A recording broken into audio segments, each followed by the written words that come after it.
اور ابراہیم نے اپنے بیٹوں کو اسی بات کی وصیت کی، اور یعقوب نے بھی اپنے فرزندوں سے یہی کہا کہ اے میرے بیٹو، اللہ نے تمہارے لیے یہی دین پسند فرمایا ہے، تو مرنا تو مسلمان ہی مرنا۔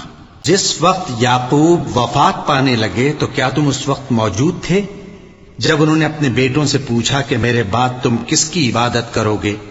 تو انہوں نے کہا کہ آپ کے معبود اور آپ کے باپ دادا ابراہیم اور اسماعیل اور اسحاق کے معبود کی عبادت کریں گے، جو معبود یکتا ہے اور ہم اسی کے حکم بردار ہیں۔ یہ جماعت گزر چکی، ان کو ان کے اعمال کا بدلہ ملے گا اور تم کو تمہارے اعمال کا، اور جو عمل وہ کرتے تھے ان کی پرسش تم سے نہیں ہوگی۔ اور یہودی اور عیسائی کہتے ہیں کہ یہودی یا عیسائی ہو جاؤ تو سیدھے رستے لگ جاؤ گے۔ اے پیغمبر، ان سے کہہ دو نہیں، بلکہ ہم دین ابراہیم اختیار کیے ہوئے ہیں جو ایک اللہ کے ہو رہے تھے اور مشرکوں میں سے نہ تھے۔